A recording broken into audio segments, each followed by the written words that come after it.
Good morning, everyone, and welcome to the 12th Columbia Library Symposium. For those of you who don't know me, I'm Damon Jaggars. I'm the Interim Vice Provost and University Librarian here at Columbia.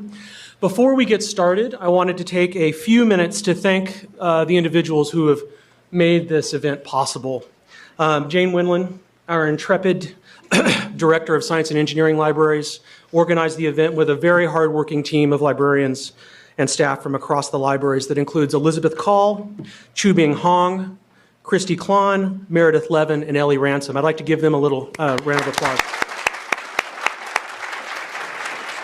Any of you who have attempted to put on an event like this knows how much work it is, and this little bit of recognition is certainly well deserved. I'd also like to thank the sponsors for this year's event. They're listed in your program on the last page. I won't go through each of them. There are representatives from several here today, so if you get a chance, speak with them and thank them for the support for the event.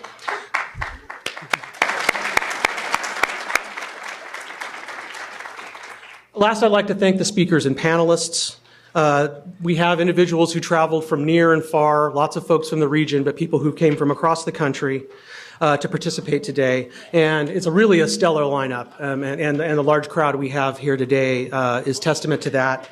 Any success we have today is really due to the really in no small part to their willingness to participate in this event. So preemptively, let's give a hand for it. So now I'd like to welcome you all to Columbia, so welcome. And for what we really hope is an engaging, maybe provocative event, a gathering inspired by the work and career of someone who's both professionally and personally important to so many of us, James Neal.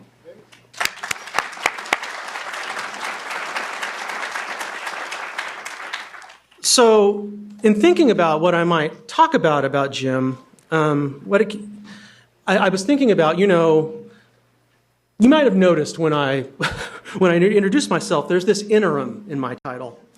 And that interim really denotes the fact that I'm the poor sap attempting to follow Jim as university librarian here at Columbia, even if it's just temporarily. And though Jim stepped down 3 months ago, his presence and influence live on in the organization that he led for over a decade. In the many projects that we continue, that he initiated, and even in his old office in which I've taken up temporary residence. Now, Jim was fantastic when he was preparing to step down, and he did his best to tie up loose ends and clear the decks, but he did leave me this. For those of you who have met with Jim over the years, you know that this bust of Franz Kafka sits like a sentinel looming over the conference table in his office. It's large, imposing. I find it somewhat brutal. And I've often wondered, really, what in the hell was Jim trying to convey by placing this thing where he did in his office? Because all of you probably know, little Jim does happens by accident. So over the years, I've wondered if this thing was some comment on the Kafka-esque nature of working at Columbia. Is it about the alienation that can be felt when working in a massive bureaucratic institution? But no, I decided that's really too cynical for Jim. I wondered if he was just a big fan of Kafka's work. Is he a fan of dung beetles? Or does he just like the idea of this imposing statue looming over his meetings, keeping us honest, as it were? But I decided in the end it's none of those things. I think the Kafka bust and its placement in such a prominent place, a space where so many of the decisions affecting the direction of his organization were made, was really an admonition for those of us in the room to always focus on what truly matters, to focus on the things that are existentially important to the work and future of academic libraries and their role in higher education, to focus on what we are as a profession and what we should be as a profession, to always focus on the real, impactful actions that will advance our library organizations and our parent institutions. That's what Jim has done throughout his career, and that's what we want to do today, in a kind of reflection of his work and career. So the plan for today is not to roll people out one after another to rehash the stellar highlights of Jim's career. When we talked about having a theme of his career for the symposium, he was not interested in doing anything like that. The plan is to focus on several areas where Jim worked actively and made important contributions, where he had lasting impact on libraries and the profession of librarianship. We pulled out 4 of those areas of the many we could have: information policy, the evolving library workforce, leveraging grant funding to spur innovation in libraries, and the relative efficacy of strategic planning. Our goal is to have an engaging, provocative discussion amongst our panelists and with all of you, so please be prepared with your questions and your comments. And maybe, just maybe, we'll get Jim to tell us what this crazy thing is all about. So let's get started. James G. Neal was named University Librarian Emeritus here at Columbia after stepping down as Vice President for Information Services and University Librarian at the end of 2014. Prior to leading Columbia's libraries, he led the research libraries at both Johns Hopkins and Indiana universities. He currently serves on the OCLC board, the ALA Council, and he just finished a term as ALA Treasurer. Over the years, he has served as ARL President, Chair of the Research Libraries Group, Chair of NISO, and on the boards of the Freedom to Read Foundation and the Digital Preservation Network, among many, many others. If you want to blow an afternoon, go to his website and spend a little time with his Vita. He has authored scores of articles for the professional literature and has been recognized with just about every award our profession offers, including the ACRL Academic Librarian of the Year, the Hugh Atkinson Memorial Award, and the Melville Dewey Medal. And Jim has also coined his share of terms for our profession that you might recognize, including radical collaboration, although I think Ann helped him with that one, feral professionals, and my personal favorite, the age of polygamy. Maybe we can get him to explain that one later, too. Please join me in welcoming Jim Neal to the podium.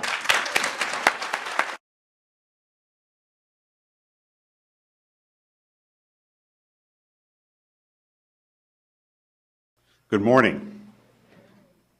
This is a bit overwhelming and, to be honest, somewhat awkward.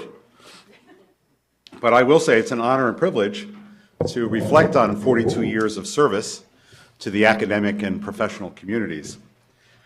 I do understand how opportunity and fate do play a role in a career, but I especially value great colleagues who make such a difference in one's life.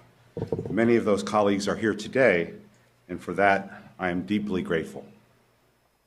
I have always advanced the importance of vision, a sense of direction, a sense of purpose, reaching for a position of distinction and leadership. But I've also recognized that this is really insufficient. As Marx instructed us, and I mean Karl and not Groucho, ideas have no value unless they are translated into action. He also makes the important distinction in his work between quantitative change and qualitative change. He uses the metaphor of the pot of water over a flame, the temperature increasing, but only when it reaches a critical point, the boiling point, when the liquid changes to gas, does a true transformation take place. This was his revolution. What do I mean by transformation? To change in composition or structure, what we are and what we do. To change in outward form or appearance, how we are viewed and understood. And to change in character or condition, how we do it. It is a combination of shifts in our vision, in how we are perceived and valued, and in our practices and priorities.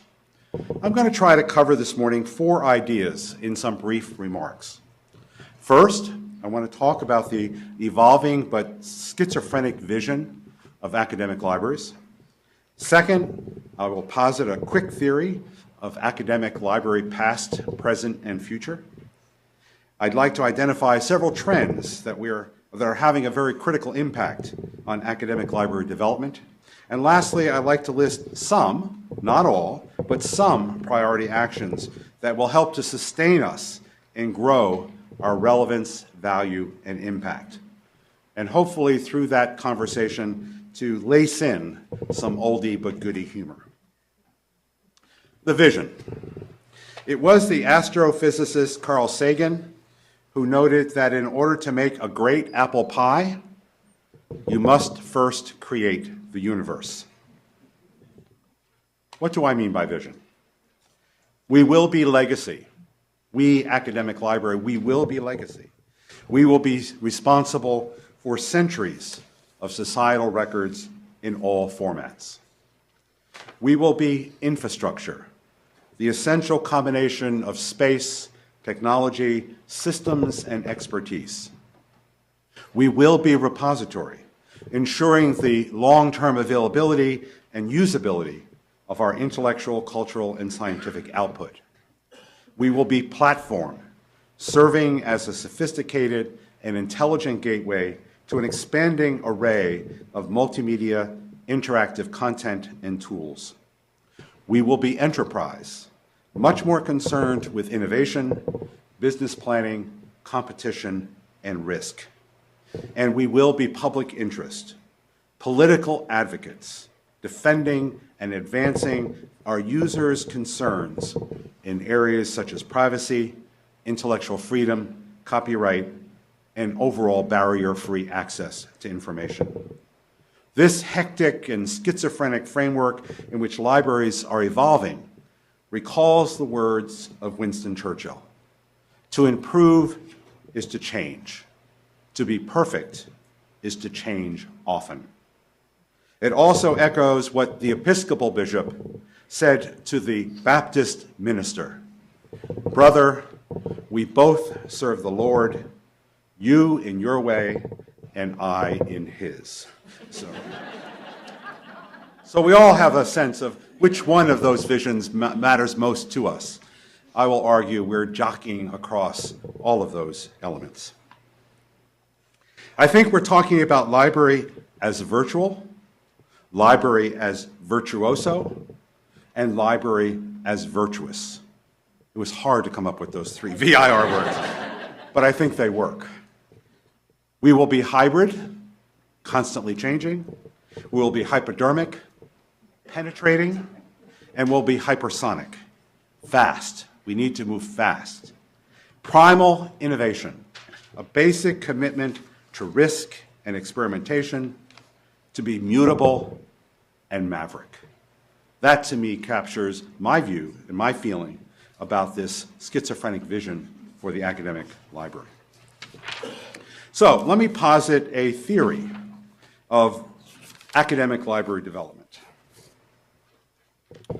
I've broken out history, both past and future, into several segments. And I'd like to share them with you and ultimately get your reactions to whether I'm on target or whether you have a different perspective.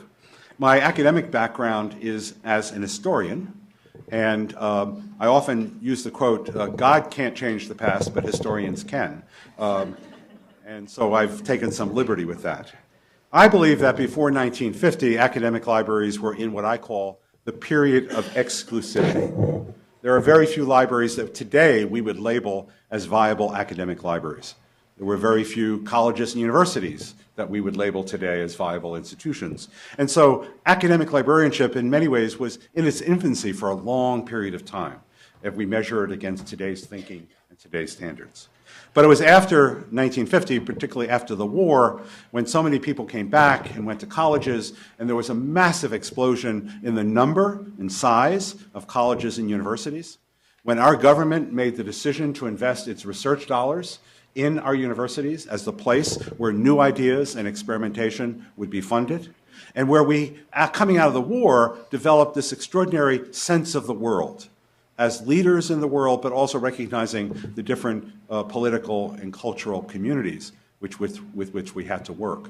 And therefore, we had this explosion in global programs at universities. And the library community, in this what I call period of popularization from 1950 to 1970, was in many ways at the front end of that rapid growth and diversification of higher education and research and academic libraries.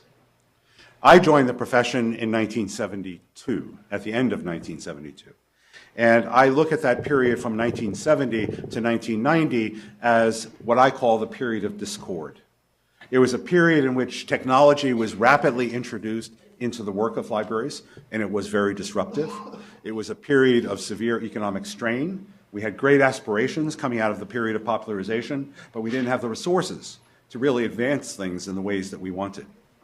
We had new worker movements, particularly unionization of library workers, and this created interesting tensions.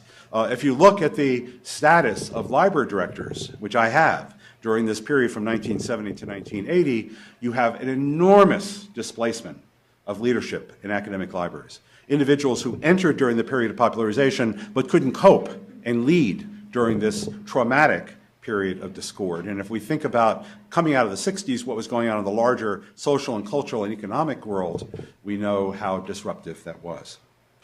But by 1990, I think we had wrapped our minds and our capacities around that discord, and therefore I look at this next 20-year period from 1990 to 2010, I call it the period of decadence.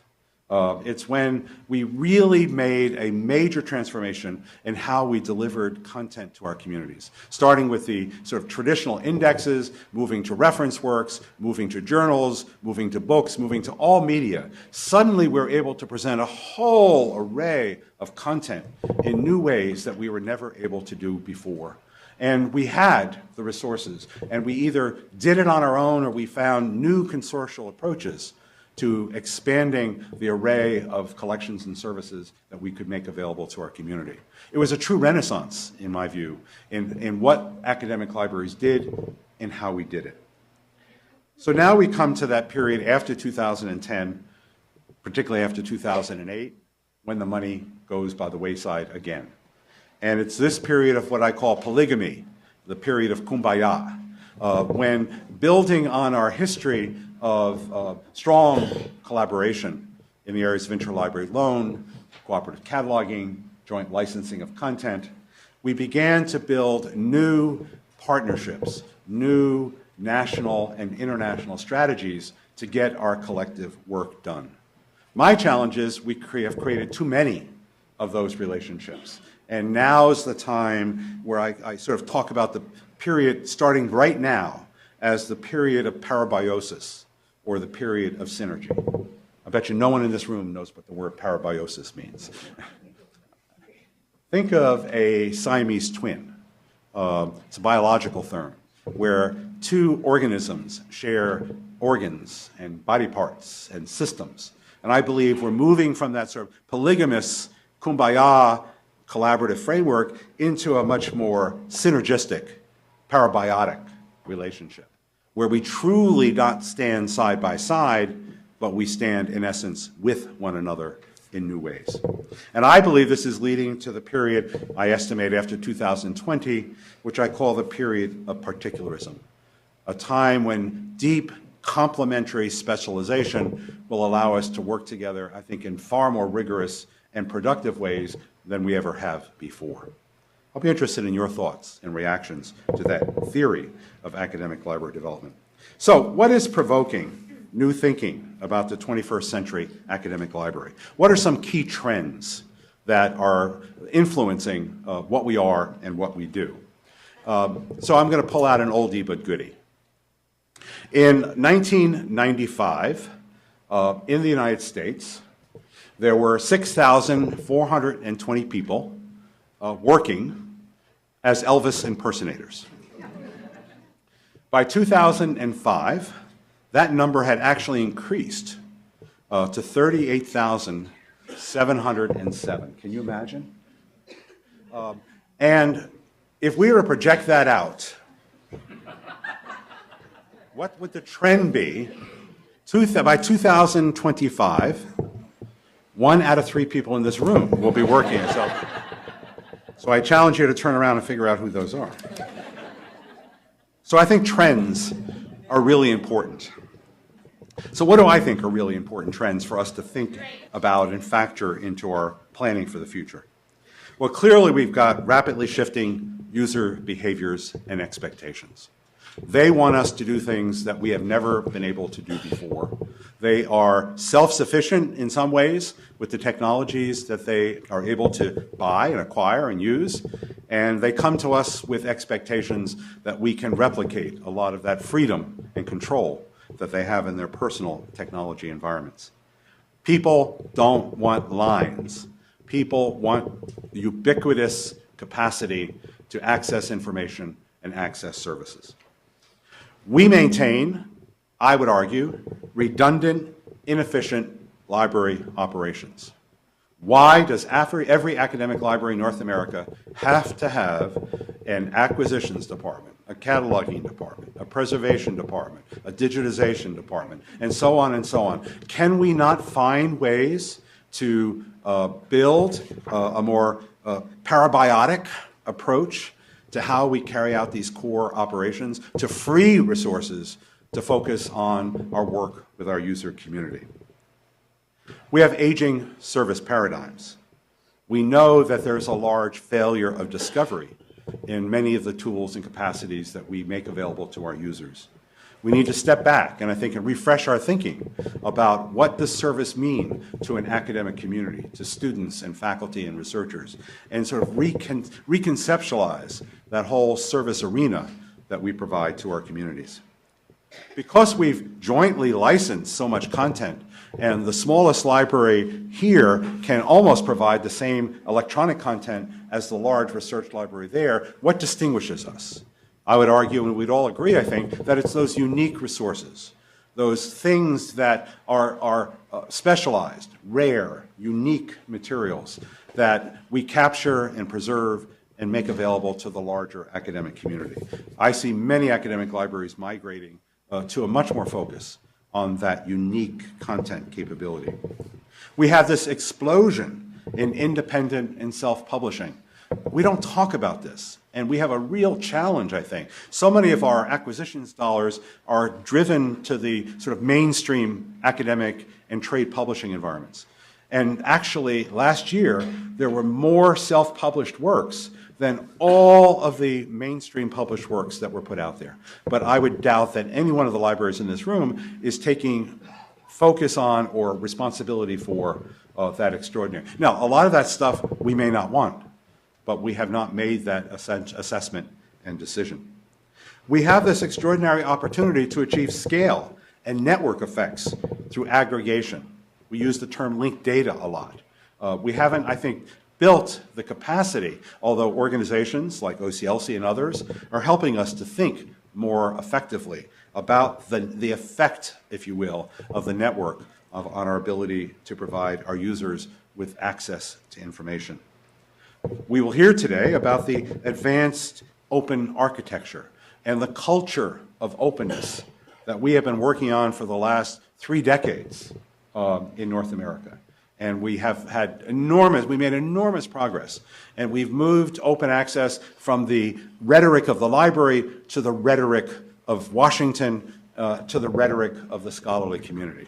And that, to me, is one of our most important achievements, having moved this question and this debate to a much more national, international framework. Mass education, new forms of scholarship.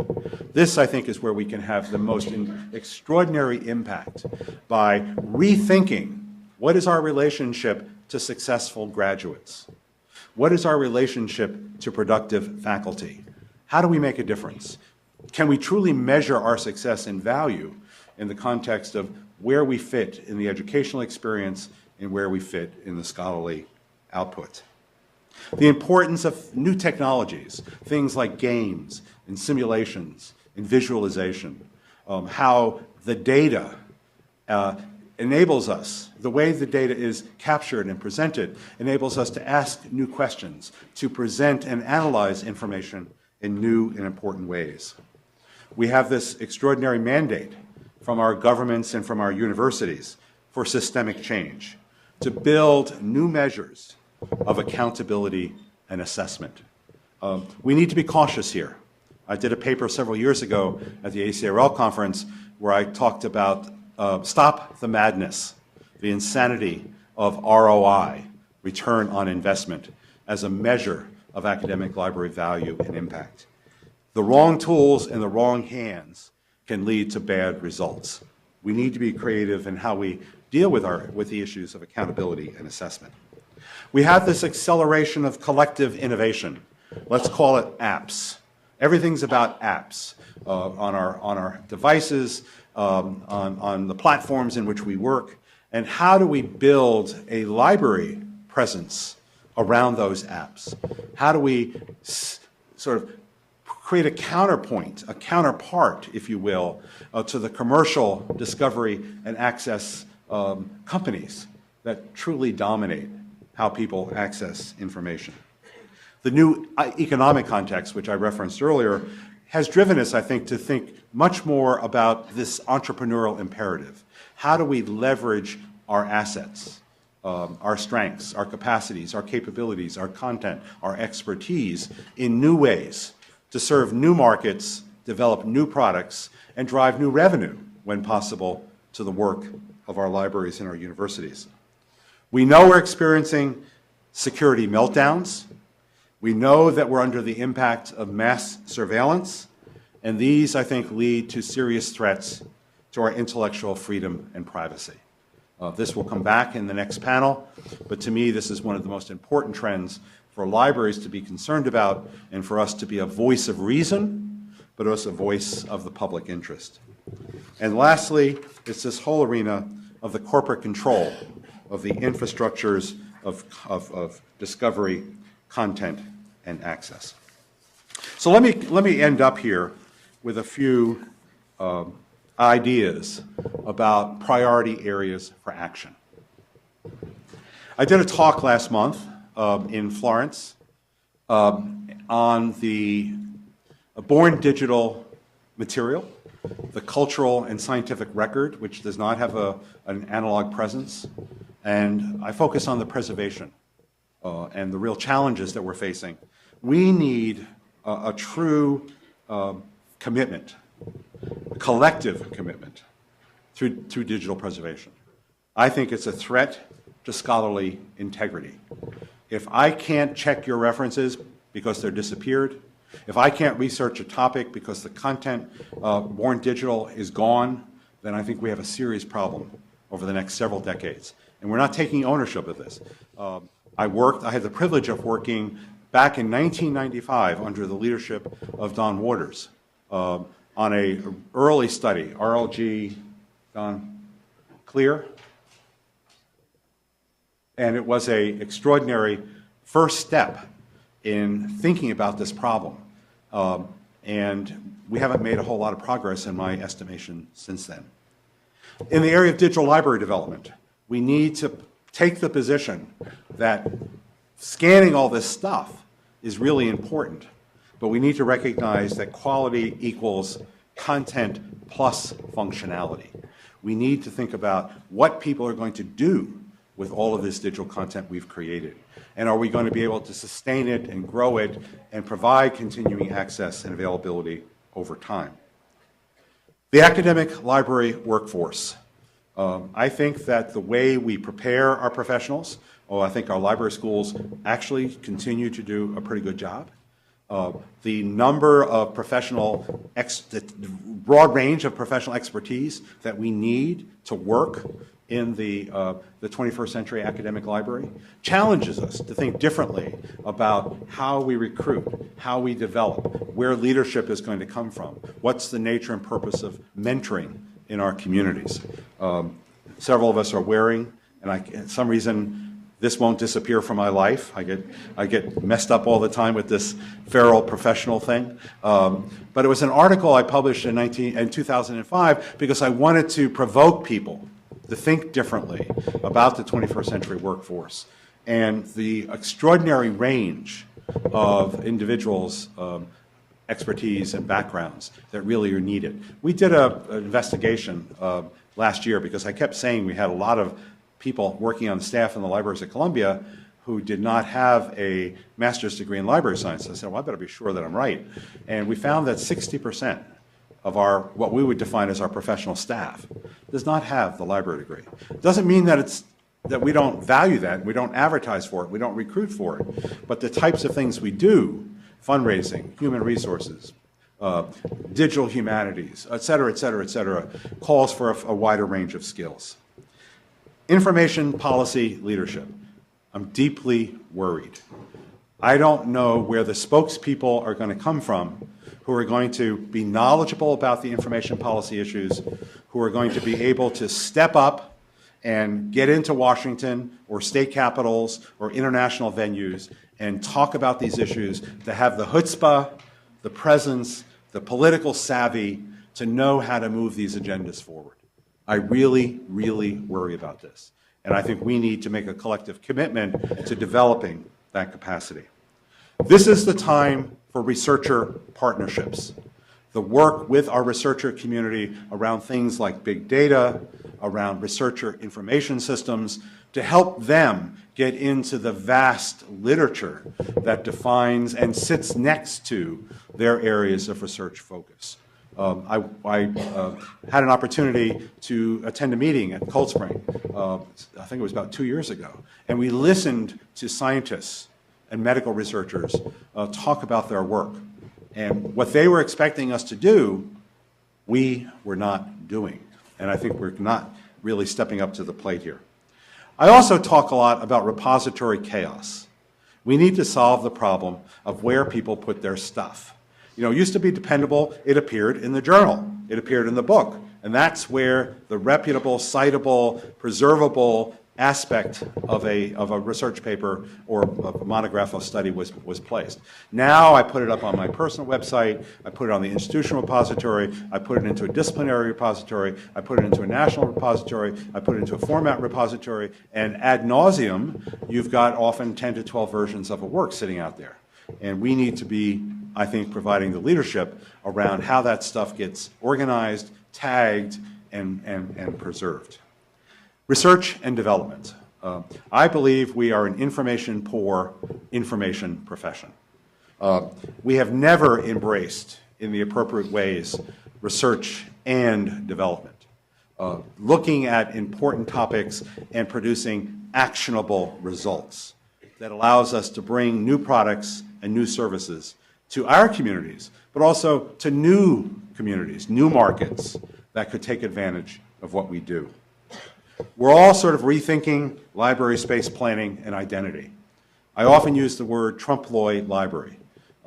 What goes on within that library space is very different, but we still have, you know, the tables, the chairs, the desks. We still are preserving sort of that warm and fuzzy feel of what a library is, even though what's going on behind the scenes is pretty radical and revolutionary. I think we need to sort of let go of sanctuary, focus on sandbox. Start with the user, not with the staff.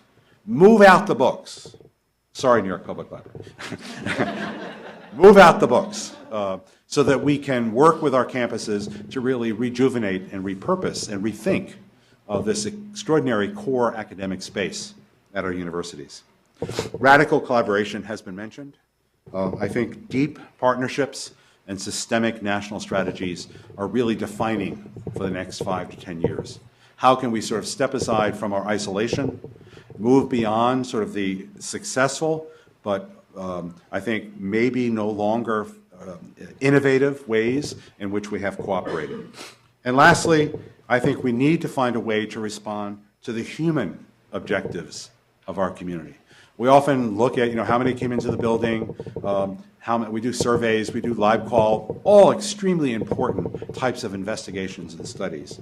But how do we know, as I mentioned earlier, whether the output of our work is successful graduates or productive faculty?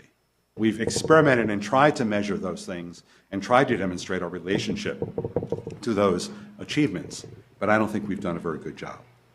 So let me conclude. Mel Brooks,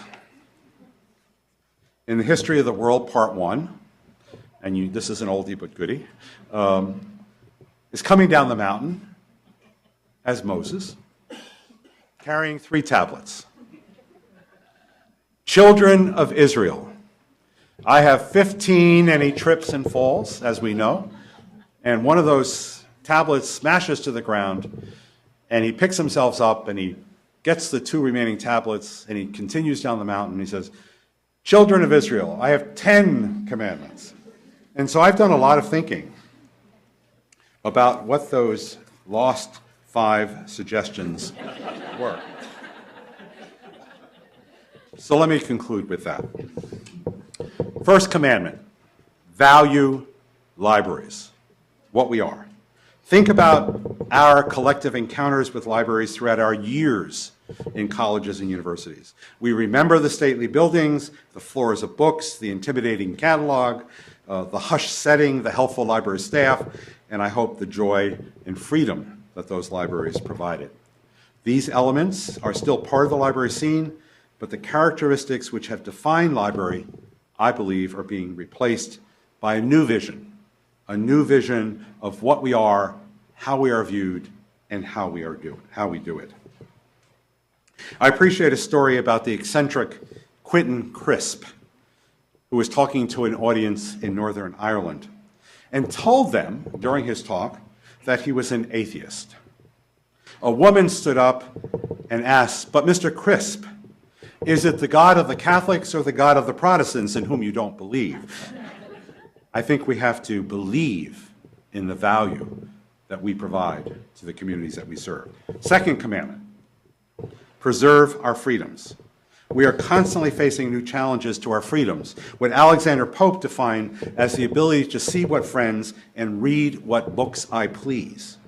We are constantly facing new threats to the celebration of knowledge, what Toffler described as the most democratic source of power, and what former Librarian of Congress Daniel Borstein saw as never used up. For knowledge increases by its diffusion and grows by its dispersion. That's what we're about. Community standards, family values, national security, political correctness too often become excuses for censorship and rationales to violate our privacy.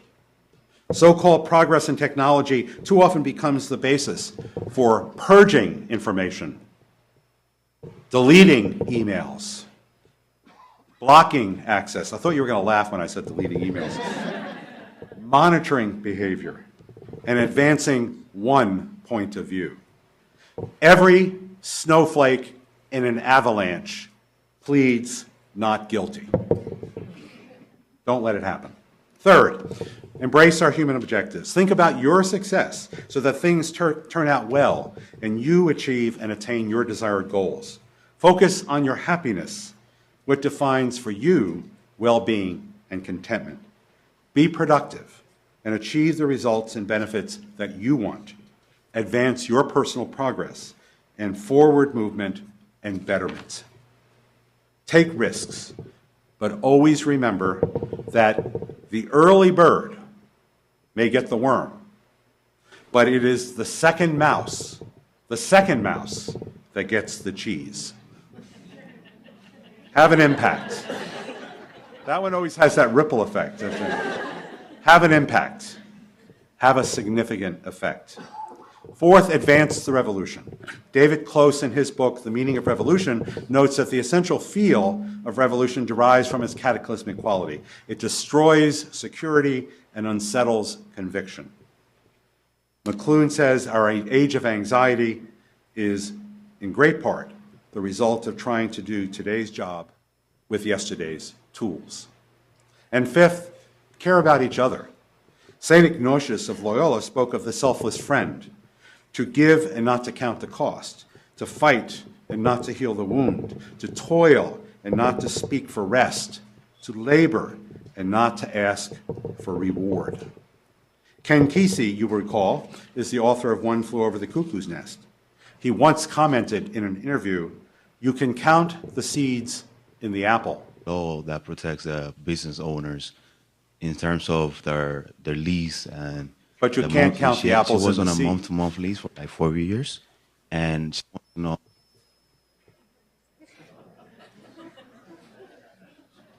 That's my puppet.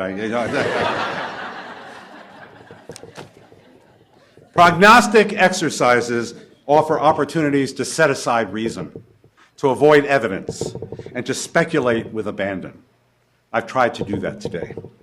Academic library futures, I think, are particularly challenging to define as the community of interest is so narrow and the implications of error are so modest.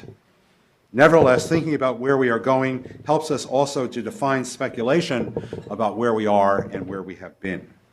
There are, in my view, only three continuous elements. First, we must have hope, believe in, and aspire to expanding relevance and impact. What we do is really important. Second, we must achieve power, to have authority, influence, and respect. And third, we must continue to celebrate ideas, but focus much more on action, getting things done. Thank you very much.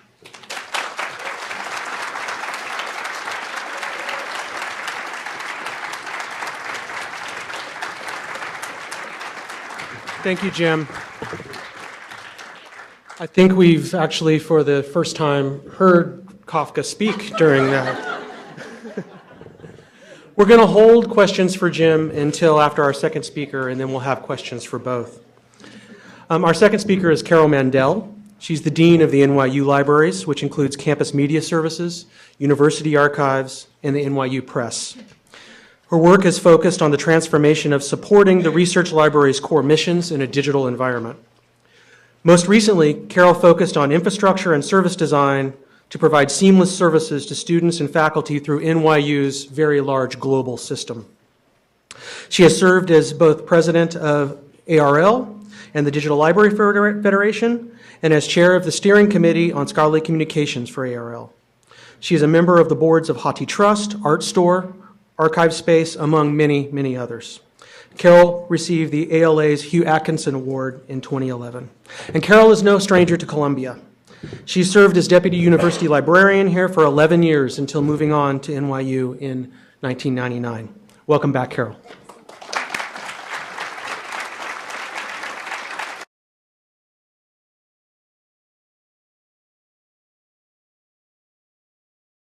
So just a little aside, Jim, that was brilliant, just brilliant. And I'm going to talk about what my role here is today. But in case you're wondering why I'm standing here, those of you who think that there is real equity for men and women in leadership, just note what gender podiums are built for.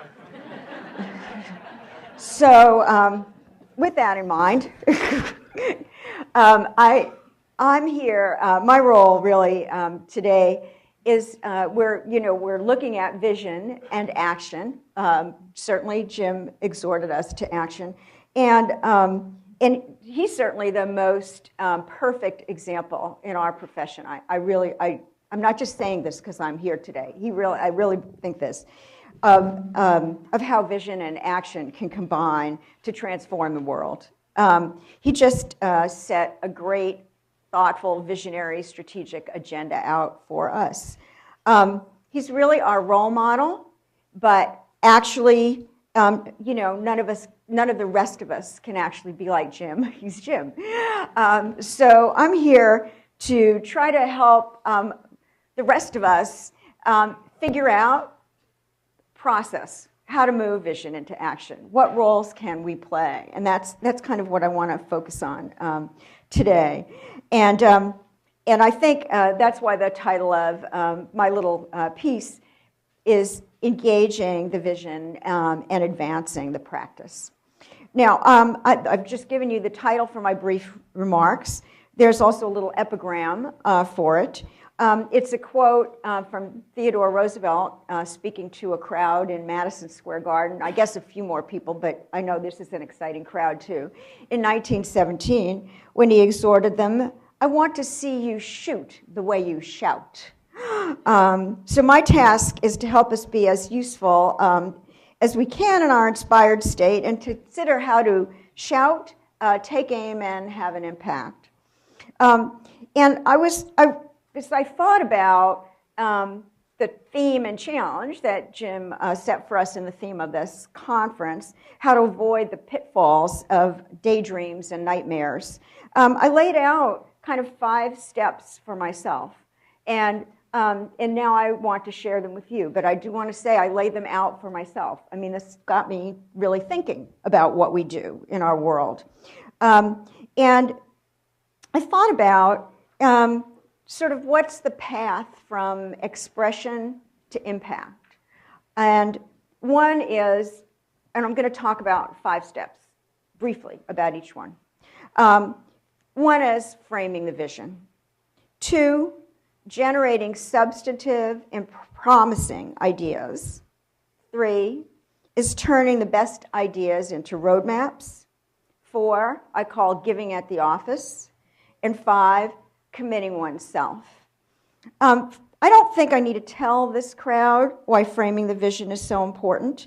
We're all actually quite familiar with the advice of Theodore Levitt, even though we don't know it came from him in a series of articles he called Marketing Myopia.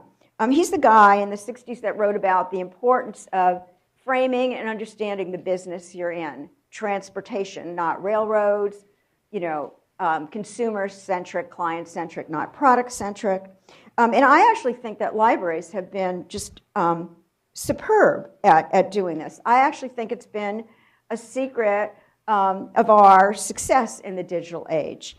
We didn't go down that rabbit hole of asking whither the book in the digital age. We jumped right into understanding that our business was the documentary record, whatever form it took. We've re-envisioned library space, understanding that the library isn't defined as a place to use books. It's rather a place to seek and share knowledge. And if we get into it, I don't know about, I think the iconography works for us. I think the Trump law is working for us. We know how to do the real stuff underneath that, and it's been very, very successful. We're fortunate to have visionary leaders like Jim and others of you in the room among us, and I think we should give ourselves credit for nurturing them, appreciating them, asking them to be speakers and authors, and especially for listening to them. So I'm quite proud of us on the vision framing thing. We just saw that happen, and let's go from there. Let's go into the generating substantive and processing ideas, because I think that is actually much harder than we have acknowledged, and that we haven't worked hard enough at it. And I think that's because we haven't put enough emphasis on the words substantive and promising. We're in a society obsessed with innovation. So academe is currently just awash in processes and venues that are intended to stimulate creative thinking. Unconferences, Pecha Kucha sessions, that camps, bar camps, a new one every day. And I think these events do often, well, at least sometimes, work for the learning and enrichment of the participants. They must feel good. We do a lot of it. But we're going to have to work a lot harder and go much deeper if we're going to get at the substantive and promising ideas that are actually going to make a difference in the incredibly complicated world that Jim described, that's actually going to enable us to grapple with the things he's asking us, quite rightly, to grapple with. And we're also going to have to cast a wider net and figure out how to bring in those the most substantive and processing fish. So I thought a little about this. And one thing is that ideas come from people. And that means that we need to hire, develop, and nurture the kinds of people that generate, that think deeply, creatively, and productively, and generate these kinds of ideas. We're going to be talking today about workforce issues, and I would just like you to keep in your mind, what is the kind of workforce that generates the substantive and promising ideas that we need. And we need to create environments that nourish and encourage this kind of idea generation in a very productive and purposeful way. Some of you know about our work at NYU Libraries to create what we call a learning organization, an organization in a continual state of learning and learning from itself and from whatever it can. And the reason we're motivated to do that because we feel that we pretty much need every single brain cell in our organization working all the time. So that environment, we feel we can't afford not to have that kind of environment. So when we talk about our workforce later today, we're also, Jim raised it, and and this is, I didn't realize you were going to say quite what you said, but I'm saying the same thing now about the issue of the library degrees going to arise, but also the issue of library schools and the iSchool faculty that we need. We need brilliant iSchool faculty doing incredible research. And so I think that one of the things we need to target a little more than we have is faculty development in iSchool. This has worked really well in other disciplines. More kinds of research grants, junior faculty development grants. I have a plea here to the funders to think more about how we can, so must have been having an ESP moment on that. Actually, it's because it's the truth, so that's why. So another topic on the idea of, on the concept of idea generation. I think we need to devise, that camps and unconferences aside, I think we need to devise more and better venues for ourselves, for our meetings and the way that we work. I think that we need to make our professional organizations and our time together learning organizations, and make that an explicit goal. I really commend ARL for its willingness to try different process in its strategic planning. I think we also learned a little that there can be too much of a good thing, but we learned that, and we can use it. And no, he doesn't think so, so we can debate that later. But we need a lot of a good thing. Where the boundary is, we can talk about. Sorry, I'm talking to Elliot over there, but the rest of you, we can have this discussion together. My main point is, I think we need to give ourselves the explicit charge to generate more substantive and promising ideas. Make that a goal of what we do, who we hire, how we work, because we have no choice in this world. So then, what obviously comes next, once you've done that, is capturing the best ideas and turning them into roadmaps. That's what you try to do in strategic planning. I'd like to introduce this step with another kind of pithy epigram from another, old-fashioned man of action, Ernest Hemingway, who warns us, never confuse movement with action. So just as we need venues and modes of working to generate ideas, I would like to see us work harder at sifting, processing, analyzing, and thinking about ideas, really shaping them, letting the best roadmaps come forward. This is I'm going to say something that will annoy some people now, but that's kind of my job, is to get your circulation going in the morning. And I would say that the dominant process of good idea pushing that I see right now in our community, I will call the bandwagon. Smart people who say, this is my idea and I'm going to promulgate it. This process does often work. That has the virtue of gaining some agreement, building a critical mass for a new program.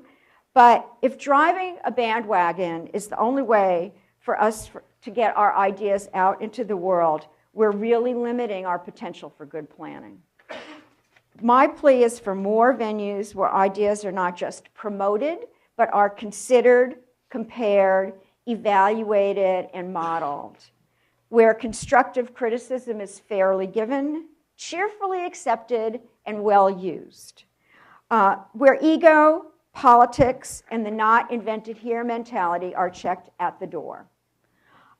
So I think that we can, again, engender and facilitate this mode of working in the way we design our meetings, in the way we design our time together. For example, how about doing more reading, writing, comparison, and analysis before a meeting, so that the proportion of thinking in an analytical time to talking is greater as we really work together. We have hard work to do forward and we need to help ourselves do it.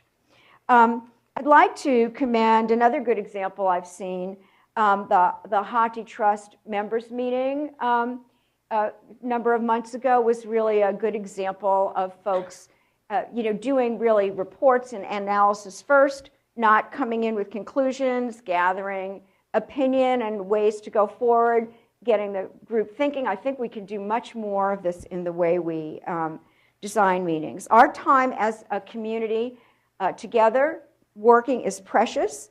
Our brain power is a necessarily limited resource, and I think we have to use it better. Choose the way we use our time. We have so much that we need to achieve that we really can't let movement obfuscate and drain energy from purposeful action. Okay, and once we've done that, let's get to where the rubber really hits the road, what I call giving at the office. What do we really do when we're done talking? And this is where, again, the theme of this meeting got me. I did this for myself. So if you think I'm just here exhorting you, I'm actually sharing, all my worries with you is what I'm doing.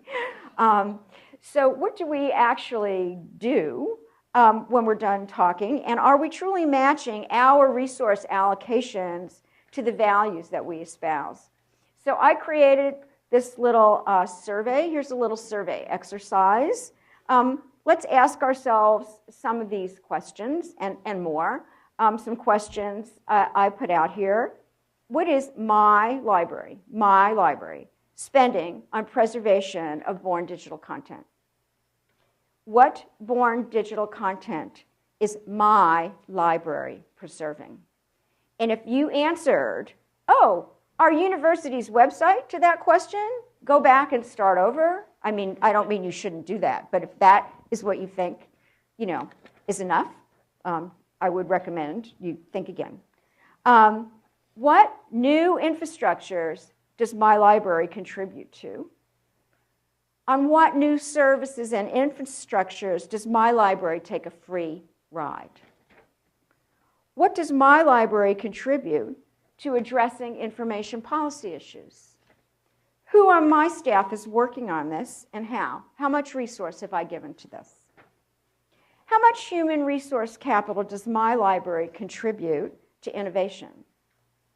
What kinds of librarians or professionals am I hiring? And here's the one I bet we all flunk. Am I paying them enough to be the kinds of professionals that we say we need? Am I giving them the time, the resources, and the venues in which to work in the way we say we want them to work? I think we can add a lot more questions to this. I think this could be a really eye-opening ARL survey. If we wanted to do that, we might not publish the results, but as an exercise. In any case, I think it's a sobering exercise to see whether at the institutional level we're shooting as well as shouting, we're taking action, or doing a chicken dance. And I will confess that I did this, I was, like I said, out of my own introspection. And it can make you feel a tad guilty. And so let's take it down to the next level, committing oneself. And those of you who are not library directors who are sitting here saying, I didn't have to take that quiz because I'm not in charge. I think that you could possibly feel guilty and introspective yourselves as well.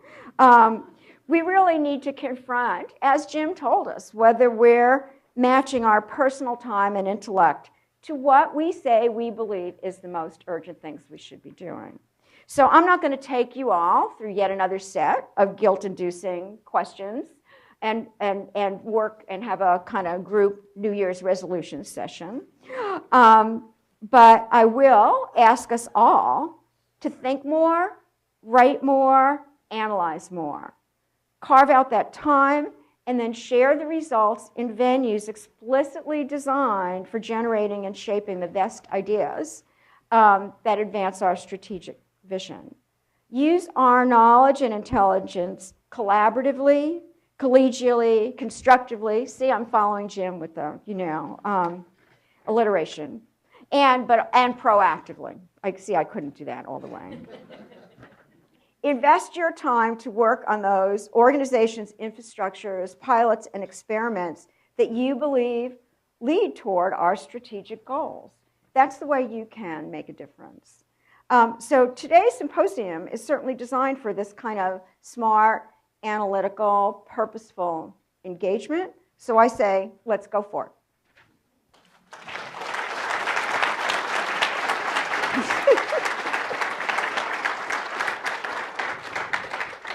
So we're going to ask Jim to come back up, and we have time for some questions. Jane's going to tell you how to ask your questions. I'm going to turn my lab on. Here's some ground rules for the question and answer sessions that we're going to have today. And I know you want to talk to these folks, and so we're going to have two people, one in this aisle and one in this aisle. They have a handheld mic. If you have a question, not necessarily a statement that you want to make, but a question that you want to ask these folks, you go stand in line in order, and we'll go that way.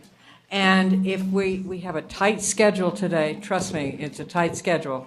So if we feel it's going on too long, we'll have to cut it off. But anyway, is that clear? Okay, thanks. So I'm hoping it's okay for me to step up here and say anything, but you want to go ahead? We have one right here. Are you first in line? Yes, my institution is transitioning into an information commons. It's an academic institution here in Manhattan. Dr. Neal made a statement about library design and moving from the sanctuary to the sandbox.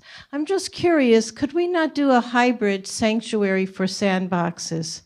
And what do we want to keep, and what do we want to change, and what do we want to simply sort of flesh out and leave fluid? Because otherwise one does have the issue of territory and politics that can really destroy. And one starts off with a budget, and as time moves on, it gets less and less. So I'd like to see maximizing of the resources. Great. Yeah, I think the key to rethinking and repurposing our space is fluidity and adaptability. And so my provocation of moving from sanctuary to sandbox was more of a sense of we've been sanctuary for too long, and therefore we need to integrate and adapt our spaces to make it possible to do different types of collaborative work and to partner with university offices to really rethink how our space serves the larger community. There always will be a place for sanctuary in the library. And I think we need to help define those spaces, but what we've learned at Columbia, I believe, is that users help us to define those spaces and really manage in a large way the cultures and conditions of spaces around the library. So your observation is absolutely correct. I was just trying to move us in that direction. Carol? I think we're just exactly in the same place. And while I would say we should think about that language, Jim, in the sense of I think that playing our brand and our iconography of library has gotten us super far. We're also beloved for that reason. You know that if you let our users vote, a lot of them vote for sanctuary. But I don't know that I'd use the word sanctuary except with with each other to be provocative, as you're so good at. But it's really the mix of spaces, and just understanding though that there are so many other ways of learning and engaging with ideas besides just sitting by yourself. I agree. Remember, we have the Burke Library, so we can use the word sanctuary. Hi, I'm Jesse from Cornell University, and I got a little chuckle, Carol, when you said all of you that aren't directors and have been ignoring your questions, but I think it's important that people at all levels of our organizations are actually answering those questions, and I'm wondering if in the idea of turning vision into action, what are some good strategies for trying to get it so that my answers to those questions are in alignment essentially with Ann's answers to those questions, and how can we sort of spread that vision and action throughout the organization? Yeah, and that is just a great comment, because it's more of what I was talking about, how important our processes are. We're nowhere without vision and knowing what we're talking about and inspiring people, but I think that we just all need more effective processes within our institutions and when we get together in places like this, because we need everybody's brain and we need everybody's idea. So I know at NYU, we've experimented with a number of different formats. For example, for our all staff meetings, that's really going way into the organization. We have the format that seems to be working the best is kind of these table discussions that people can join and then switch in the middle and join other ones and learn from each other. That's so we can spread it really widely. Smaller settings, more kinds of forums, more kinds of working groups. So there's kind of no end to the good processes that can work. Yeah, I'd make 4 quick observations. One, I think the process that generates priorities and actions needs to be as embracing and collaborative as it can be. So individuals across the organization take ownership of the things that the library sees as important. Second, I've taken the position that if you want to see a library's true strategic plan, priorities, look at its budget. Too often we set goals and directions and then we don't invest in those priorities. So I think we have to put significant and appropriate resources behind those priorities, which means other things don't get done. Third, we need a process of assessment. We need to be able to evaluate, have we made progress? Are we achieving those goals? What are the measures of success? And lastly, I have found that providing opportunities within the organization for the teams and individuals who actually do the work to advance these priorities should have a bully pulpit to share with their colleagues what they have done, what they've experienced. That allows them to take credit for the work that they've done, but it also gives them an opportunity to reflect and think about what they've done as they take the next steps in moving those goals forward. I have a quick question. I think we have time for one more, maybe. In listening to both of your talks, I was struck by what we're not doing. And I would like to pose the question to either of you. Do we lack ambition as a profession?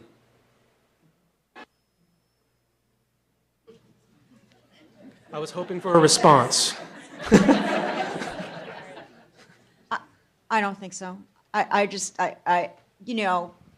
So Jim might disagree with me, but I see a lot of incredible stuff going on. I see that, just think how we could have not made the transition. Just think, where we could be. And instead, everyone points to libraries as, public libraries, academic libraries as the most, among the most successful parts of organizations or parts of communities. So as a profession, yes, but is it penetrating widely enough, deeply enough? It's getting harder. Are we really setting it up? I think that's the tough part, and Jim probably has an even better answer. No, I think we have enormous ambition. The list of priority actions that I outlined, for example, reflects, I think, a common sense of need and priority. My concern, and I've used the word polycentric to describe this phenomena in our profession.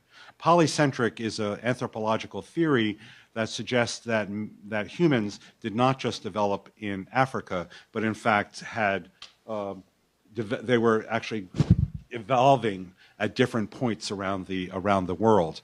I use that as a metaphor that there are libraries and teams of libraries working on the same stuff all over the place, not connecting, not working with each other. So I think we waste a lot of intelligence, resources, capacity, infrastructure by not having the way our scientists work together.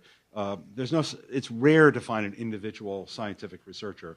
They are part of global teams of researchers who have coordinated a pretty ambitious approach to how we're going to solve the world's big questions. And we've got some big questions to solve, and we need to find a way to connect our work in more effective ways. Yeah. This one. Hi. I want to start with a statement, but I do actually have a question. Okay. I just want to thank both of you. I spent 11 years at Columbia, and Jim, I was never officially part of your organization, but I sort of circled around it, and I got the opportunity many times to hear you speak and share your vision, and it was really terrific. And Carol, I now am part of your organization, and you know, both of these individuals really do turn vision into action, and so I just wanted to say thank you. And now my question is really circling back to something Jim said about how we can align ourselves more closely. So, you know, why does every library have an acquisition department, and why does every library have a digitization department? And well, digitization is pretty close to my heart. So I was trying to even think about how we would align ourselves. I mean, we already are trying to align ourselves in terms of standards and processes and tools. And even that is difficult. I mean, everybody has their opinion about standards and the way things should be done. So how do you actually see that happening in the real world? Or is that just still sort of, I mean, you said 2020, so maybe you don't know yet how it's going to look, but I just wanted to know. Yes, I don't know some yet. Thoughts So. about that. Okay. No, I think we, if you look back in the sort of earlier periods of our development, each library basically did its own cataloging, and a lot of them spent a lot of time doing it in fundamental and original ways. And we found the creative juices in order to share that. And you know, coming out of the 60s and into the 70s with OCLC and eventually RLG, we had some good ways to radically repurpose resources by building upon the work of others. One could argue we've done the same with interlibrary loan and document delivery and so forth. And I'm basically asked, can we take another step? Can we create production centers that take on, in a more efficient and effective way, some of the routine, I'm not talking about the specialized work, but the routine work that is being done in our libraries? I believe that it would enable us to free resources to apply to things like born digital collection development and archiving. I don't know, because I think there are egos and politics and economics that are not ready for that type of activity. But I think we need to find a way.